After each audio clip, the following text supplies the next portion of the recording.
as we get into this crazy story, who knew this was going to be a corporate benefit? But we'll get to what it is in a minute. But let's just wrap our minds first around corporate benefits. For many, many years, it's a standard. It's actually required that at a certain number of hours as an employee, you be offered health insurance. And that most normal companies underwrite much of the cost of it. It's a wonderful benefit. We at Moody Bible Institute, we get 11 paid holidays, which is super nice. Like Good Friday. That's generous. And most people don't get that kind of thing, but we're a Christian organization. What are some other benefits we can think of that are pretty typical? Like travel benefits. So if there's a commuter system, like trains in your town, you could get like a pre-tax money going towards those. Yeah, that's super nice. Yeah. Retirement fund, paid time off. Sick. Sometimes in like major metropolitan areas, you get free parking, which can be a super nice benefit. Some places, we do. We get free parking right That's here. right. Some places do like summer Fridays where you get like a half day or something like that. And those are all pretty normal. What got weird, though, I think, is in the last probably 20 years, Silicon Valley, as they competed for talent, you saw them starting to offer more and more seemingly outrageous things that we all were secretly jealous of, like free lunch every day. Yeah. Yeah, with the chef. Yeah, like it's lots of options from a chef in the cafeteria. It's all free. I'm not saying that I ever partook of this, but I once worked at a company that had free beer on tap. Oh, I've seen those. I think one of them in Chicago. That just seems irresponsible in many ways, but maybe it's Groupon. I can't remember. I just worked there. Yeah. Yeah. They had those. And a lot of those companies that offer that, they have come to realize that your employees may stop and partake, and then they're out on the road afterwards going home. And that's your fault. Yeah, so their legal department puts an end to that pretty quick. Well, and in Silicon Valley also, I remember I visited Apple. Oddly enough, it was right when Steve Jobs died is when I had a chance to go and visit the campus, and people had made this memorial around the sign in Southern California where they put like old iPods, like original iPods, like thanks, Steve, But they had a work environment that I think was a benefit of sorts, which was it was results only. So would you like to show up at work at 6 p.m. and work all night long? Okay. You want to show up at 10? Okay.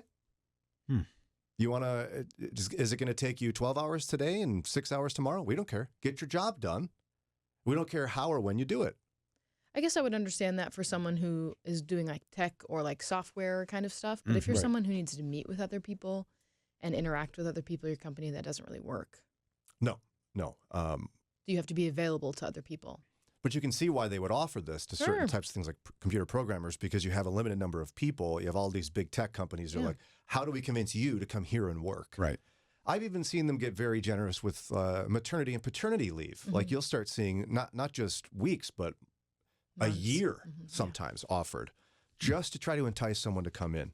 Well, there's a brand new one flying around. Your boss will now freeze your eggs, ladies. Oh, my. Like, seriously, it's a growing trend that you could get your egg freezing done and paid for by your company. It's growing, especially since the Supreme Court Dobbs decision. And now companies are competing with more and more dollar amounts offered for this. Yeah, there were some crazy dollar amounts I saw. It's a strange phenomena, but now, according to the New York Times, your boss will freeze your eggs, ladies. Like it's a corporate benefit that companies are increasingly competing to offer. So we need to figure out the what and the why and chat about it. So the what.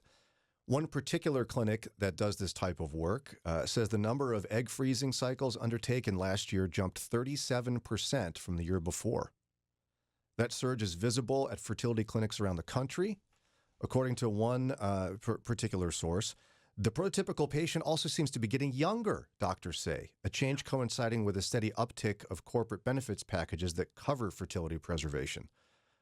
In fact, they're seeing 30-year-olds very commonly. And I saw one woman quoted in the article like, well, why not? They offer it. They're paying for it. Why wouldn't I do it? That makes sense. Like if that's something that you're open to, and if they're going to pay for it, do it when it's best. Better do it younger if you're going to do that. Yeah.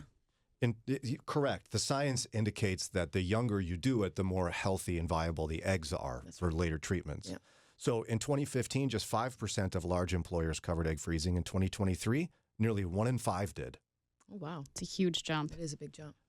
In 2015, there were about 7,600 egg freezing cycles recorded nationwide. 7,600. 2022, 29,803. Wow. It's a 300% increase And that's in 2 years? between 2015 and Oh, 15. 2022. I thought it was 20. Mhm. Wow. Wild, huh? Well, okay, so you might be wondering the cost. All right, so the cost of this, fertility treatments, no question, are expensive. A single cycle of IVF medication, the cost can be like 20 grand. For one cycle. Yeah. Yes. And doctors often recommend multiple cycles Yes. to increase the chance of success. It's so expensive. Egg freezing itself can cost between $4,500 and $8,000 for medical appointments, and another roughly $5,000 for medication, and then up to $500 annually for storage. So you're And then I'm even talking about like implantation later. right. It's even worse. I mean, you're talking 10 to 12,000 plus 500 a year Yeah.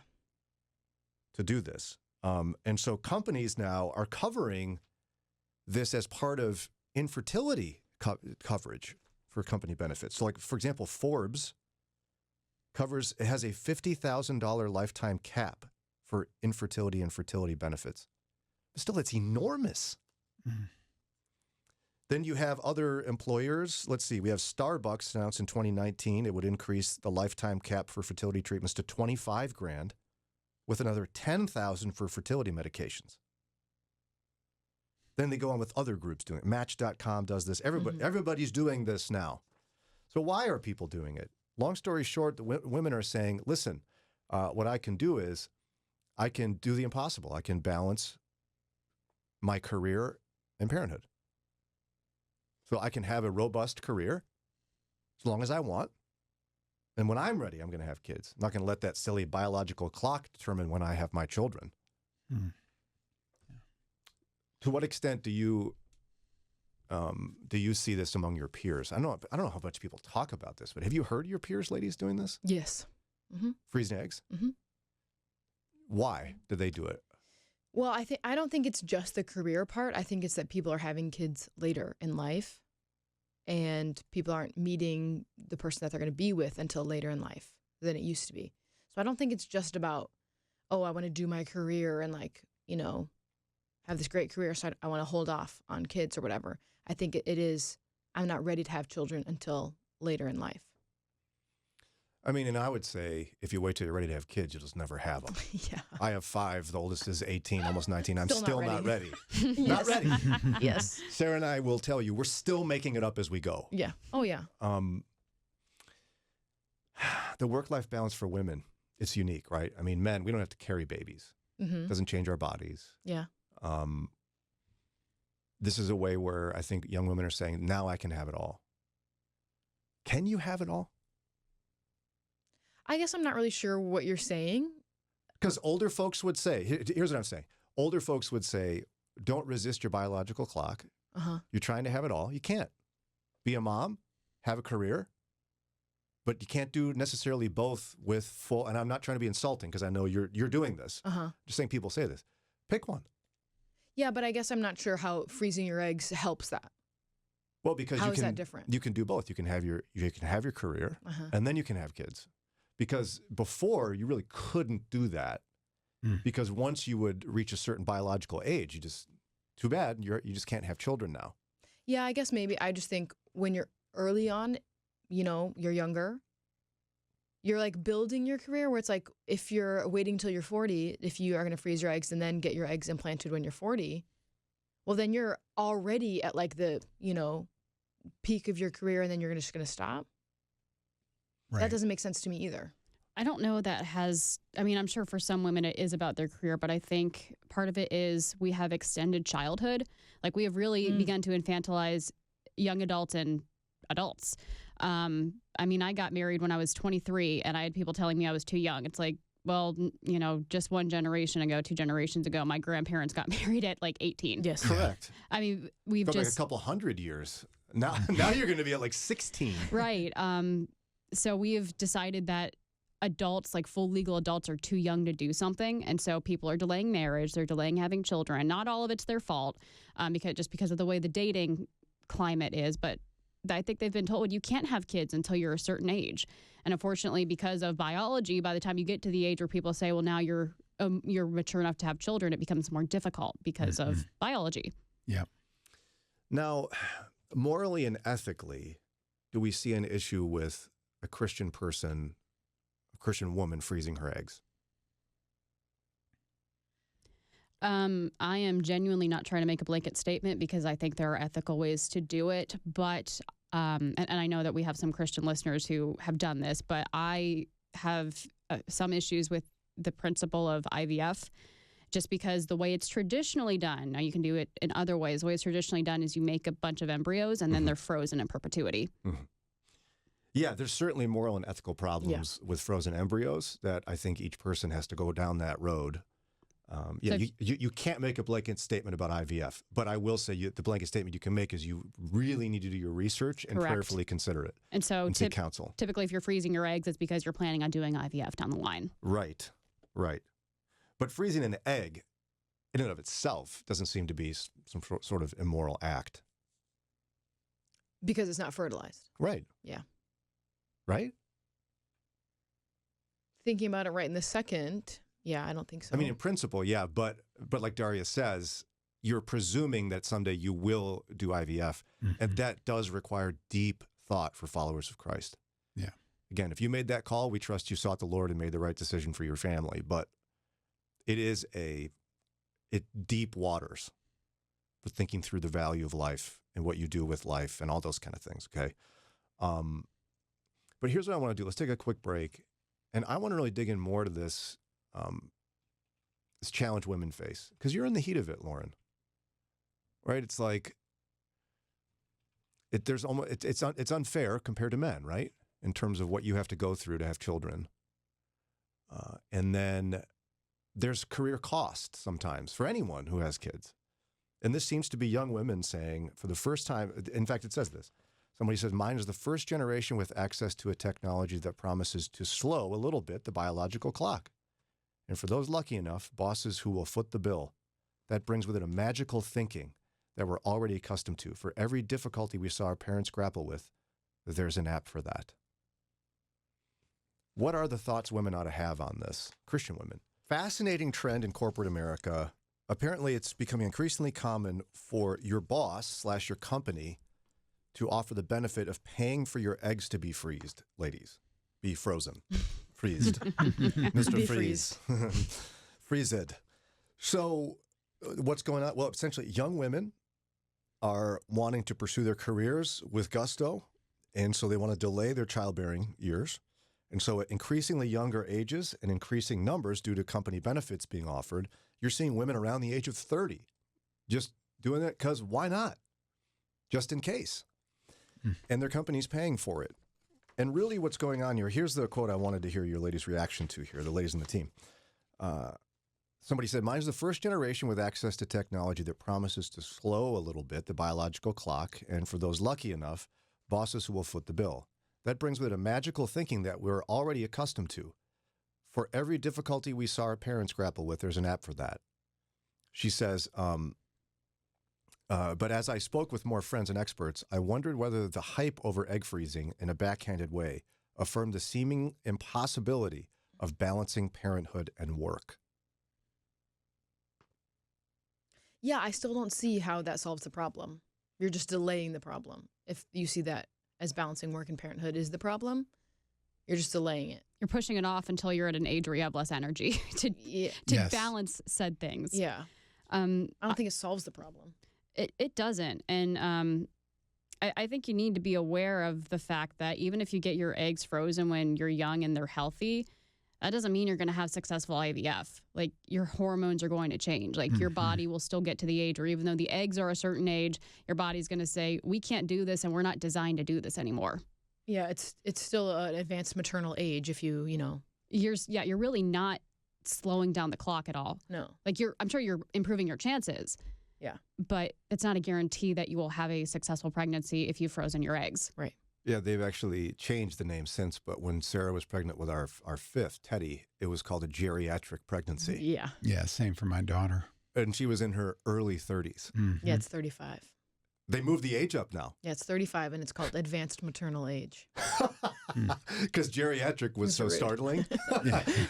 But in terms of one's biological clock, geriatric was certainly appropriate. Yep. Mm-hmm. So why does this delusion get perpetrated, do you think, that somehow this is the magic pill? Just delay it and then it'll be easier? Because you're saying, right, you'll be an executive maybe Exactly. in your 40s Exactly. and then be pregnant. Yeah, you'll be an executive in your 40s, and your body is not as an ideal place to carry babies. And so there's a higher risk Mhm. pregnancy, and you're an executive already. So I'm just like not really sure it solves the problem. Well, I understand them wanting to take advantage if their current employer is, paying for that. I get that. Especially if you think you're maybe not going to get married until you're in your 30s. Yes, right. But if, you're married and you want to have children and you're somewhat financially stable, I don't see the point in waiting. Yeah. Well, there was also, and I don't have it right in front of me, but essentially this thing I've heard of now too, where it's like, boy, there really just aren't that many available men. So just in case, I want to do this so I can have a baby without one. Yeah. And I'm hearing that more and more. I've talked with friends who indicate they have colleagues at the office who are women in their 30s going, there's really not that great guys around here, so I'll just have a baby myself. Yeah. You're seeing this? Mm-hmm. I've What's going on heard there? about it. I mean, we still have about 50-50 men and women in the world. I mean, we know the dating, not the dating pool is bad, but the dating climate is bad. People have forgotten how to date. I think some people have standards that are unrealistic, and it's just kind of this independent culture. Like, I can do everything by myself, even procreate. And technology has allowed us to get to this point where we just think that any inconvenience can be solved with technology. And I think we've talked about several months ago with Elizabeth Smith, young men are failing to launch. Yeah. I think that's a part of the problem too, is that, yes, in one way we swung to like where women can, are girl bosses, they can do whatever they want, they can, have babies on their own, whatever. But then there's also this other side where young men are failing to launch and they're sitting at home in their mom's basement and not getting out and getting jobs and, also girl bossing. They're just like staying at home. And so these women are being told, oh, you need to do your career, you need to be everything to everybody. But then there's no men that are doing the same. So who do they have to match them? And yet, is there an awareness, though, and this is going to be broad strokes, so just go easy on me, but it's women who are perpetrating the problem of raising boys and overmothering them and helping them fail to launch and then being mad that they can't find men? Sure, but So it's they not have boys and then do the same thing Sure, again? but it's not our generation that's doing that.